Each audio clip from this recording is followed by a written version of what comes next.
Okay, so this mini lecture is going to look at another way that we describe charge interactions. So I want you to imagine a situation. Let's imagine that we have a bunch of charges. There's a positive charge, maybe there's a negative charge. I'll use open and closed circles to indicate positives and negatives. So we have a whole bunch of charge in space, and I want to take this charge right here, and I want to move it away.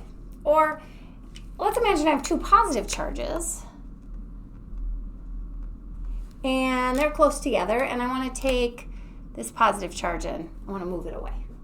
Okay, so the act of moving these charges apart, separating the charges, that is going to require some things because they're experiencing forces and they're interacting with each other. And when we separate things that are interacting with each other, that takes work. Right? So remember this idea of taking work. Back in your Physics 1 material, this idea of when we do work on something, we, in some examples, move its position relative to other things. For example, when we do work on an object, lifting it up off of the ground, we're changing its position by doing work. Work, remember, was related to the force that that object experiences to move it through a distance. Well, the same can be said with work done electrically, electrical work. Now, I have to apply a force. That charge is experiencing a force to get it to move a distance away from the nearby charges. Now, what does work do? Well, work, remember, was related to energy. So when we lifted something off the ground, that change in position relative to its height was its potential energy, the gravitational potential energy. Similarly, we have a situation here of potential energy. Energy related to the position of a charged particle because I've done work on it, I've moved it out of a space of nearby particles. So this is electric potential energy. So again, kind of that same idea as the gravitational potential energy, where the energy is related to the position. All right, so we do work on an object. We give that a charged particle. We give that charged particle electric potential energy. It's got to be related to the force that charged particle feels, and of course, how far we move that charged particle. If I move it further away, it's going to take more work. Therefore, I'm going to give it more energy. If it is experiencing a larger force, we'll talk about what that could look like, I'm going to do more work on it. Therefore, it's going to have more electrical potential energy. So let's go back to this relationship and let's think about the force that the object experiences in terms of electrical force. And you might recall that the electrical force,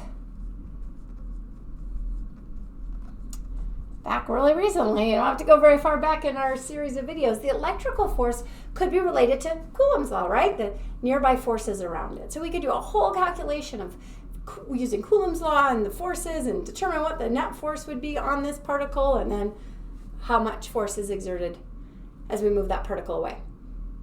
Or another way to look at electrical force was through the electric field. Remember, there are fields, an electric field that's generated by the superposition of those charges. And the electric field caused a force on a test charge. The force by an electric field was, if we take that test charge, let's say this is our test charge, Q times the electric field. All right, so now I'm going to combine these two equations, and we see that the work done to change the electric potential energy of a charged particle is Q times E. So the force in electric field terms, so it's related to the charge, it's related to the electric field, and then of course the distance that we're moving that charge. Now, we want to pay attention, this is for a uniform electric field. And we're going to kind of stick to that idea in this introduction in our development of understanding electrodynamics. Okay, so let's keep going down that energy road. And again, go back to your study of energy from Physics 1 or the videos and hopped up on Physics and Physics 1 to kind of remind you of some of these things if that is kind of foggy in your head in terms of work and energy and change of energy. All right, so we got, in order to move a charged particle, we need to do work on it. That's going to be related to the electric force that charged particle is feeling and how far, of course, we move that particle. Larger electric field, more work can be done. Larger particle charge, more work can be done. So when we talk about the size of a charged particle, we're really talking, in this case right now, about its magnitude of charge. Perfect.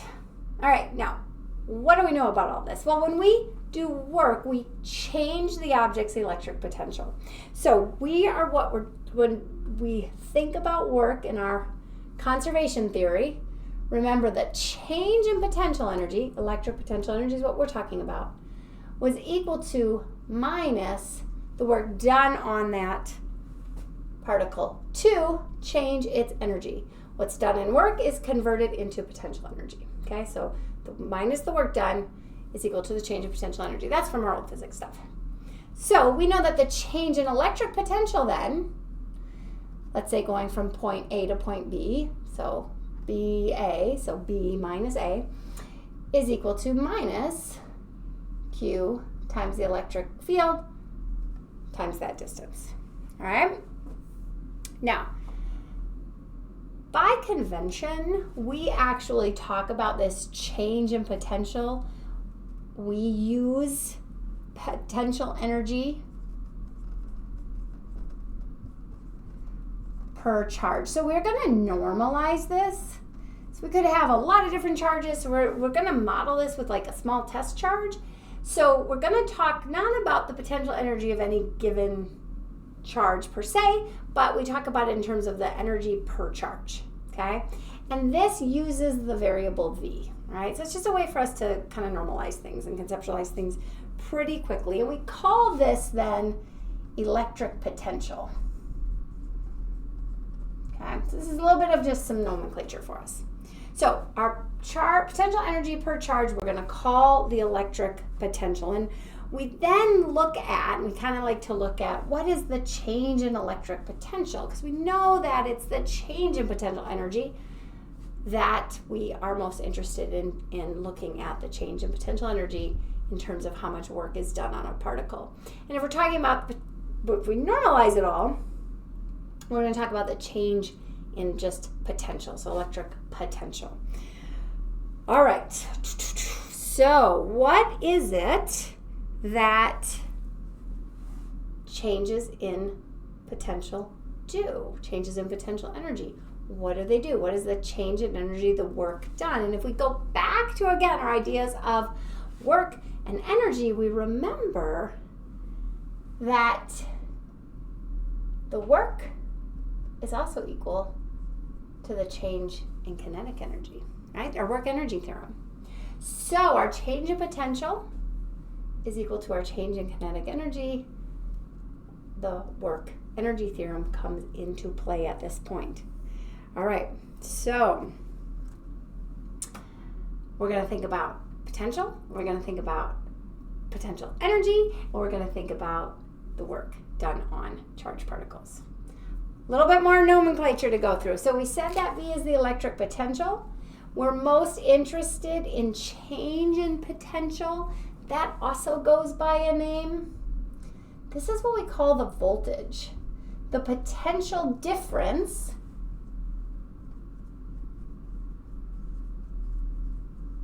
between two areas.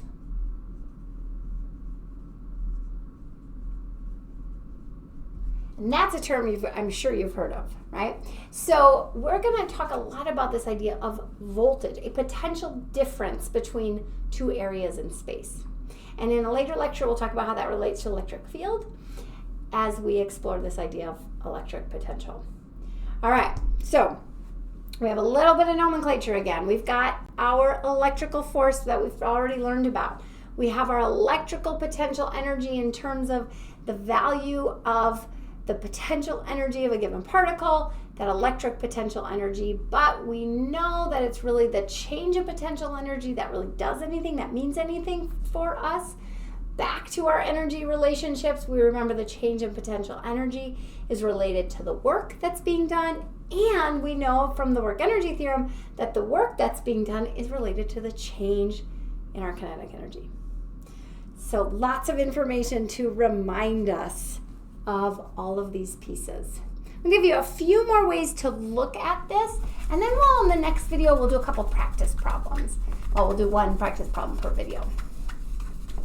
So let's just kind of combine some of these equations and ideas together to just build another perspective of potential energy, voltage, which is our potential difference, just how these are all related to one another. Okay. And again, we're dealing with this in a uniform electric field for now. So we're going to worry about a uniform electric field, and that's where all these sort of standard equations that we're going to use are valid. Okay. Getting a little worked out and erasing my board.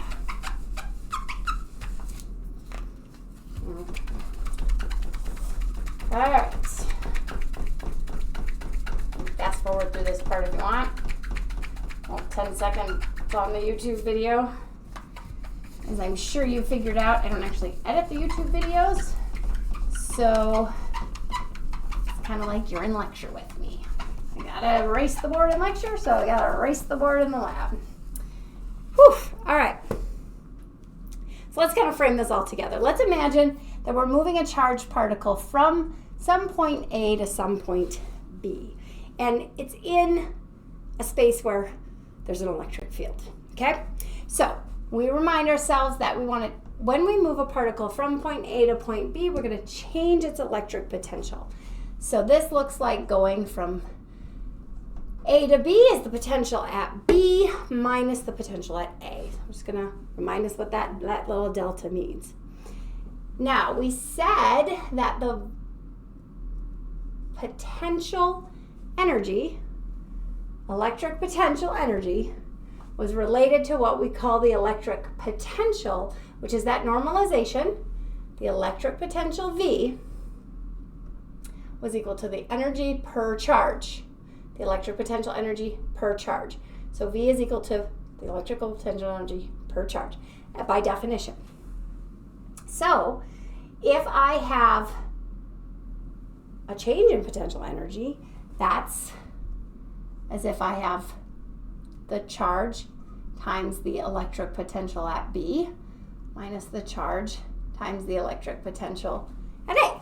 Okay, so just a little rearranging of this equation. This means U is equal to Q times V. So again, this is the definition of electric potential in equation form. I can still rearrange that equation, and I can use that in my kind of idea as we build this new framework for voltage, essentially. Okay. I can take this Q out, right, because it's in both of them. I have VB minus VA.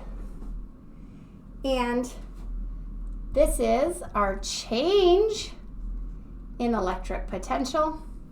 And we said the change in electric potential is what we define as a voltage. Now here's where we got to be really careful about when we are thinking about the variables that we're writing down. So I'm going to write this as QV, and I'm just going to make that V bold, kind of to differentiate it from electric potential and voltage. Okay, voltage is the change in potential. Electric potential, V is just the electric potential. So we end up with what we said before, but in a different form, our change in electric potential energy is our charge times the voltage. Okay, so this is just another way for us to think about what does it mean to have a voltage and how do we define voltage. Change in potential energy is the charge times the voltage. And this is the voltage in our example here between B and A. Now, the sign of that voltage is going to be important for us as we're looking at how particles move within that region and influenced by this voltage. When the voltage is positive for a particle, if it experiences a positive, that means B is greater than A, because the voltage of B minus the voltage of A is a positive number.